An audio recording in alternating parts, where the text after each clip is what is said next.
We have $4,000 invested in an account that pays interest compounded continuously, and we want to know how long it'll take to grow to 6,900 at 6.3%. Now, you should know what the compounded continuously formula is. That's the PERT formula. You might have heard about A equals P e to the RT, or PERT. Really, ingenious name here. So, this is where you want to start. And then what you want to do is you want to put what you know into your formula. So you want to get it to 6,000. You want that your final amount. You're starting with 4,000. Here's your interest rate up here. Remember, you have to convert that to a decimal. And then you need to solve for t up here in the actual parentheses, up here in the exponent. So the first thing you're going to do is you are going to divide both sides by the 4,000. And then you're still going to have here e to the, and we know what r is. How do you get that down? Well, you get that down with the natural log. So what I'm going to do is once I do this division, I'm going to take the natural log of that. The natural log of e cancels each other out. So then I'm going to get the natural log of 69.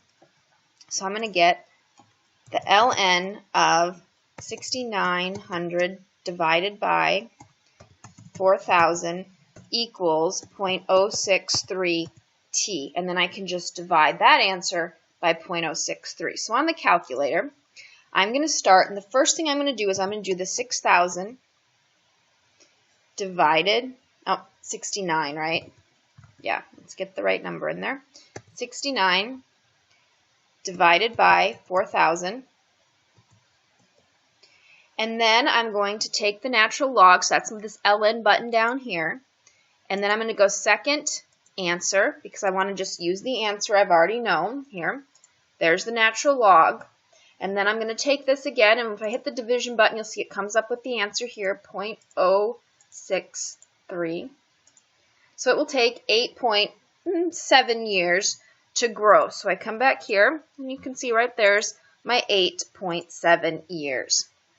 So when you do this with your calculator, one of the critical things is that you're not rounding your answer. Every time you get an answer, you want to keep that in memory and keep using it. Your work should look like my work here with all the answers, so that when you start, you keep working it. You shouldn't be writing down numbers and re-entering it. Even the smaller calculators, the $10 ones from the big box stores, the like TI-30s or anything similar, HP sells one. Pretty much everyone does. They also have memory buttons. You just need to learn how to use them so you can continue to use that answer and you're not having to round, because when you round, you're losing some of the numbers and you're losing your precision. Now, if you do have to round for whatever reason, you should always round to at least one more decimal place than you want your answer in. Here, I would round to at least 4 decimal places. Even though the final answer is only in tenths, I would still, here you can see we've got 3.